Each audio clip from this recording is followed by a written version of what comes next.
مساء الخير. أنا المرشدة السياحية، والنهاردة قصة حياة فنان في دقيقة. فناننا النهاردة من نوع مختلف. فناننا النهاردة الفنان الجميل والكبير أحمد سامي عبد الله يرحمه، أو ممكن نقول زوج فاطمة علبة. تاريخ ميلاده 16 أغسطس 1930. تاريخ وفاته 12 ديسمبر 2011. توفى عن عمر يناهز 81 سنة. الله يرحمه ويرحم الجميع. ممثل مصري، حصل على ليسانس آداب قسم التاريخ، وبدأ مشواره الفني في نهاية الخمسينات من خلال الميكروفون الإذاعي، وكان بيقدم فقرة ذكريات الفرقة 117 في برنامج الإذاعية المشهورة جدا سامية صادق حول الأسرة البيضاء. وبعد كده قرر إن هو يشتغل فترة طويلة جدا من حياته في الإذاعة علشان يغير كاريره ويدخل مجال الإخراج ويبقى مخرج في التلفزيون.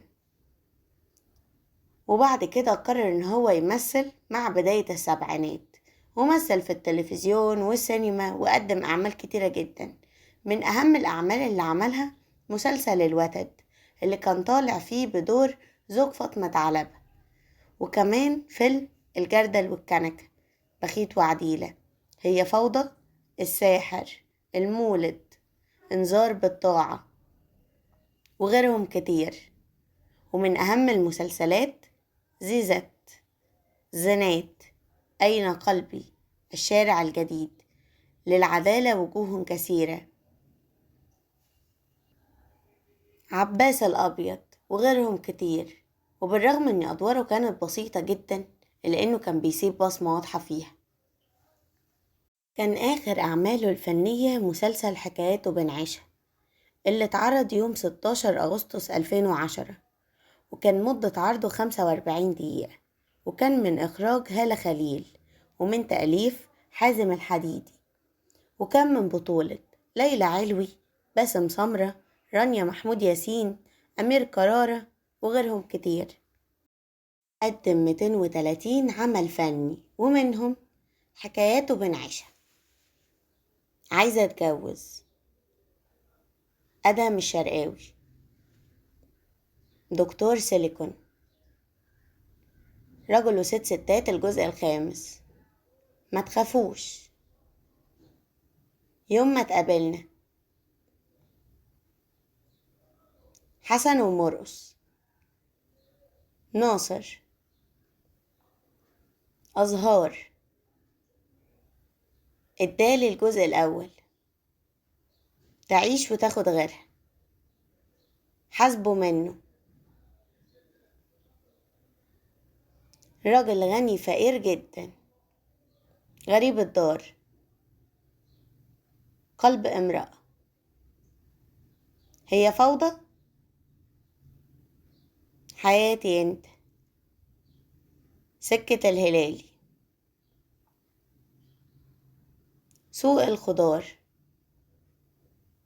قصة الحي الشعبي، وش إجرام، أحلامنا الحلوة، خالي من الكوليسترول، من غير ميعاد، نعتذر عن هذا الحلم، أحلام هند الخشاب، السيف الوردي، عباس الأبيض في اليوم الأسود، لقاء السحاب، محمود المصري، أبيض فأبيض، آخر المشوار، المرأة في الإسلام، الساحر، النعامة والطاووس، انظر حولك وابتسم، أين قلبي، جائزة نوفل، لدواعي أمنية، مارينا مارينا. احنا نروح الاسم، الرجل الأبيض المتوسط، أولى ثانوي، بنات أفكاري، بوابة الحلواني الجزء الرابع، رشة جريئة، زكية زكريا في البرلمان، للعدالة وجوه كثيرة، نجوم في سماء الحضارة، الفجالة،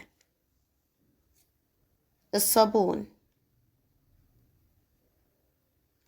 الوهم والخديعة، أهل الدنيا، بيت الزعفراني، تدابير الدنيا، خيال الظل، دنيا العجايب، الطوفار، الإمبراطورة، حارة الطيب. الله يرحمه لأنه ترك لنا سيرة طيبة نتكلم بيها عنه، ولأني قصة حياة الفنان لا يمكن تكون في دقيقة، وعشان كده استنونا في قصص حياة الفنانين اللي جاية. يا ترى هنتكلم عن مين؟ سلام عليكم.